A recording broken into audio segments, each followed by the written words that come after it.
Bismillahirrahmanirrahim. Assalamualaikum warahmatullahi wabarakatuh. Sahabat-sahabat yang saya hormati sekalian. Baik, pada kali ini saya ingin memberikan respon terhadap beberapa isu yang ditimbulkan di dalam satu rakaman podcast keluar sekejap oleh antara penganjurnya, iaitu saudara Khairi Jamaluddin dan saudara Syahril Hamdan, yang menjemput Yang Amat Berhormat Menteri Besar Kedah Datuk Seri Sanusi Madnud untuk mengulas banyak isu-isu politik dan juga perkara-perkara yang lain. Baik, saya tidak mahu menyentuh terhadap isu-isu ekonomi, lapangan terbang dan yang lainnya kerana itu bukan kemungkinan itu bukan forte ataupun bidang kajian saya. Namun untuk urusan agama ataupun perkara yang berkaitan dengan agama, ia merupakan satu perkara yang dekat dengan saya dan saya fikir saya perlu untuk memberikan komentar pada kali ini. Baik, saya kira untuk menjimatkan masa, boleh untuk rujuk kepada apa yang beliau ucapkan, khususnya dalam isu berkaitan dengan wala dalam agama dan khususnya wala dalam politik dan parti politik beliau, iaitu Parti Islam Malaysia PAS. Baik, pertama-tama saya ingin ingatkan semua bahawa konsep wala ini yang selalu untuk dikaitkan ataupun disinonimkan dengan ketaatan, itu adalah satu konsep yang dinamakan al-wala wal-bara' fil Islam, al-wala dan bara' di dalam Islam, yang menjadi topik perbincangan dalam akidah. Dalam akidah, ia bukan di dalam politik asalnya, ia bukan di dalam perkara-perkara ijtihadi, ia perkara akidah, perkara tunjang di dalam agama. Maka untuk menarik isu tersebut kepada isu politik dan juga isu yang lain, yang ini adalah amat berbahaya. Baik, apa dia konsep al-wala dan bara'? Al-wala ini bermaksud kesetiaan, yang mudahnya al-wala kesetiaan, al-bara' bermaksud berlepas diri. Maka sebab itu bila ada sentiasa orang menggunakan kita mesti wala, kita mesti taat, itu bukan konsep yang sempurna, yang lengkap. Kerana ia adalah al-wala dan bara'. Anda boleh taat selama mana ketaatan itu adalah berkaitan dengan apa yang Allah dan Rasulnya katakan dan berdasarkan kefahaman 3 generasi yang terbaik, iaitu seperti mana Nabi SAW sebutkan, khairun nasi qarni thumma alladhina yalunahum thumma alladhina yalunahum, sebaik-baik generasi itu adalah pada kurunku, pada generasiku, iaitu sahabah, kemudian yang datang selepasnya tabi'in, dan kemudian selepas pada tabi'in. Oleh yang demikian, konsep ini mengajarkan dalam hadis yang lain disebutkan oleh Nabi sallallahu alaihi wasallam, hadis riwayat Imam Tabrani dan hadis itu adalah sahih.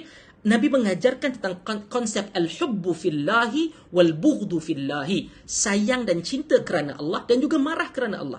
Oleh yang demikian, kalau seseorang itu melakukan ataupun mengajak kepada kefahaman yang sahih daripada dalil yang sahih, maka kita sayang dan kita ikut. Sami'na wa ata'na, kami dengar dan kami taat. Namun kalau dia salah di atas tanggungjawab marah kerana Allah, maka kita tidak boleh untuk buta-buta telan dan terima hal tersebut. Itu salah daripada konsep pembelajaran al-wala dan juga al-bara'. Oleh yang demikian, konsep itu setiap kali kalau orang bercakap ini adalah wala dalam agama, wala dan agama, ingatkan mereka konsep wala itu berserta sekali dengan al-bara'. Sayang dan taat itu juga datang dengan konsep untuk marah kerana Allah. Sekiranya hal itu jelas salah, ada orang yang mengajarkan bahawa rasuah itu boleh berubah kepada sedekah, anda perlu tidak bersetuju dan perlu untuk marah. Marah bukan bermaksud maki hamun, tidak. Anda boleh tak bersetuju dan anda boleh ikut lagi, tapi dalam hal tersebut anda perlu untuk firm menyatakan bahawa itu satu kefahaman salah. Anda tuan guru, anda ustaz, anda doktor, anda profesor, kalau anda salah dalam hal tersebut dan ia sama sekali jelas-jelas salah, maka hendaklah kita menolak dan juga marah terhadap hal tersebut. Dan juga di dalam perbincangan itu, sehingga ada 2 sesi yang berlainan, iaitu dalam satu perbincangan yang sama disebutkan bahawa kalau digunakan Yang Amat Berhormat Menteri Besar Kedah menyebutkan tentang konsep bahawa kita rujukkan kita Al-Quran, Sunnah, Ijma' dan juga Qiyas. Betul, setuju. Tak ada siapa yang melawan hal tersebut. Tetapi mengambil nas itu tak semestinya kefahaman anda terhadap nas itu mesti tepat. Dalil yang sahih tidak semestinya menatijahkan kefahaman yang sahih. Selalunya ya, kerana kebanyakannya adalah nas-nas yang jelas dan zahir begitu saja. Tetapi kadang-kadang apabila diambil nas itu untuk disesuaikan dengan apa yang kita mahu, disesuaikan dengan keadaan yang kita mahukan, maka di situ dalil telah pun dipesongkan. Maka di sini, seperti mana yang pernah saya bicarakan sebelum daripada ini, antara satu buku moden yang cukup baik yang ditulis oleh Profesor Dr. Yusuf Al-Qaradawi rahimahullahu ta'ala, kitab beliau Kaifa Nata'amal Ma'as Sunnah An-Nabawiyah, beliau meletakkan 3 kaedah untuk memastikan kefahaman itu benar. Yang pertama adalah untuk memastikan sumber dalil itu adalah daripada sumber yang makbul, yang diterima. Kalau hadis, dah tentu ia hadis sahih ataupun ia ada hadis hasan. Okey, khususnya dalam kefahaman yang utama. Saya tidak mau bincangkan tentang rincian tentang hadis dhaif. Baik, Al-Quran sudah tentu keseluruhannya adalah mutawatir. Maka ia datang daripada hadis, ia mestilah yang sahih ataupun yang hasan. Kemudian, apabila dalil yang sahih itu perlu difahami dengan cara yang sahih, bagaimana difahami oleh para ulama, khususnya 3 generasi awal, iaitu sahabah, tabi'in dan tabi'in. Dan kemudian kita perlu pastikan kefahaman itu ataupun dalil itu tidak bertentangan. Kalau hadis itu tidak bertentangan dengan dalil yang lebih kuat, iaitu Quran yang merupakan kalam Allah Subhanahu wa taala. Kalau beliau menyatakan bahawa kita ada Quran, kita ada sunnah, kita dalil kita ada untuk mempertahankan pandangan kita. Saya ingin ingatkan bahawa Khawarij yang Nabi gelarkan dia sebagai anjing neraka itu, tatkala memberikan mengkafirkan orang lain, melawan kaum muslimin, melawan Sayyidina Ali radhiyallahu an, mereka itu menggunakan Quran juga. Sebab itu bukan sekadar mengambil ayat Quran ataupun hadis, tetapi adakah kefahaman itu benar-benar yang lurus dan tegak mengikut apa yang difahami oleh generasi awal, sahabah, tabi' dan tabi'in. Oleh yang demikian, kalau Khawarij itu juga, adakah kita nak katakan dia betul? Sudah tentu tidak, kerana kefahaman mereka salah. Kedua, adanya Syiah. Syiah juga menggunakan dalil. Akhir sekali, mereka memaki dan juga mengkafirkan para sahabat Abu Bakar, Umar dan Uthman. Mereka menggunakan dalil, sama ada dalil itu mereka reka cipta ataupun dalil yang sahih itu mereka mengikut hawa nafsu mereka, apa yang mereka mahu. Sebab itu ingat, ia bukan saja dalil dan nas yang datang daripada Quran ataupun hadis yang sahih, tapi kefahaman itu perlu juga sahih. Dalam hal ini banyak tafsiran-tafsiran ayat-ayat dan hadis-hadis politik itu banyak dipesongkan dan tidak begitu tepat untuk mentabrirkan, menjustifikasikan apa yang mereka mahu. Khususnya dalam topik ini adalah Parti Islam se-Malaysia PAS. Baik, yang terakhir adalah saya cukup cakna terhadap poin yang beliau katakan bahawa antara kenapa beliau mengikut Tuan Guru Haji Abdul Hadi Awang dengan penuh hormat kepada beliau, adalah tokoh, beliau juga alim. Tetapi dalam isu-isu politik kita perlu tahu adanya perbezaan.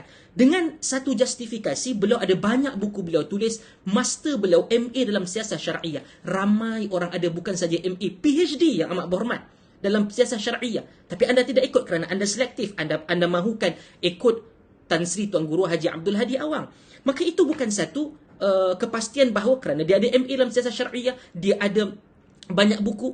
Tadi Khawarij dan kemudian Syiah sampai hari ini wujud. Dan mereka mempunyai khazanah ilmu yang banyak. Adakah hanya kerana buku ratusan dan ribuan itu maka kita katakan Syiah itu benar? Sudah tentu tidak. Oleh yang demikian, mari kita letakkan titik noktah kepada fanatisme terhadap sosok tubuh. Kita akan ada kesalahan dan betul. Yang betul kita ikut, yang salah kita tegur dan kita tinggalkan. Kerana itu Allah Ta'ala sebutkan dalam Al-Quran dalam suratul Isra ayat yang ke-36. وَلَا تَقْفُ مَا لَيْسَ لَكَ بِعِلْمٍ إِنَّ السَّمْعَ وَالْبَصَرَ وَالْفُؤَادَ kullu ulaika kana anhu mas'ula. Jangan kamu mengambil satu pendirian berkata dan berbagai lagi yang akan kita lihat di dalam tafsir Ibn Kathir seperti mana kata Qatadah, la taqfu ma laysa laka bi'ilm inna as-sam'a, sungguhnya pendengaran, penglihatan dan juga jiwa kamu itu akan ditanya oleh Allah Subhanahu wa taala. Kata Qatadah As-Sadusi seperti yang dibawa riwayat itu oleh Al-Hafidh Ibn Kathir dalam tafsirnya, beliau menyatakan bahawa orang yang ra'aita wa lam tara, kamu kata kamu nampak tapi sebenarnya kamu tak tengok. Sami'ta wa lam tasma', kamu kata kamu mendengar sedangkan kamu tidak mendengar. Wa alimta wa lam ta'lam. Sebab ada salah satu ucapan yang amat berhormat Menteri Besar Kedah dalam sesi tersebut menyatakan, oh saya bukan ustaz, jadi tanyalah pada ustaz-ustaz, mungkin saya kesilap. Bayangkan dia seorang pemimpin besar dalam PAS Peringkat Nasional dan beliau pun tak berani dan tidak jelas terhadap apa yang beliau pertahankan. Sebab itu, dan ia dikaitkan dengan agama. Kalau polisi politik yang lain, itu mungkin saya tidak ada masalah. Tapi bila ia dikaitkan dengan agama, sebab Imam Malik ingatkan, kullu kalamin, setiap perkataan manusia itu, yu'khas wa yutrak, diambil dan ditolak, ditinggalkan, illa, melainkan perkataan maksum, sallallahu alaihi wasallam. Dan Nabi SAW sendiri, sahabat-sahabat, apabila diberikan pandangan berbeza, dalam riwayat yang masyhur antara Hubab al-Mundhir dengan Nabi SAW peperangan Badar, riwayat itu ada sedikit kelemahan, tapi ia digunakan hampir ramai tokoh-tokoh besar dalam kitab-kitab sirah mereka, iaitu bagaimana Hubab al-Mundhir bertanya bahawa adakah tapak perkemahan tentera Badar itu adalah wahyu, dan Nabi kata tidak, dan Nabi akhirnya ambil pandangan Hubab bin Munzir, dan itu menunjukkan bahawa even Nabi SAW menerima dan menghargai pandangan, dan bukan hanya sekadar tunduk dan patuh kalau ianya bukan daripada wahyu Allah Subhanahu Wa Taala di zaman baginda SAW. Sehingga insya-Allah itu satu perkara penjelasan, dan moga ia jelas kepada kita dan moga Allah rahmati kita. Wassalamualaikum warahmatullahi wabarakatuh.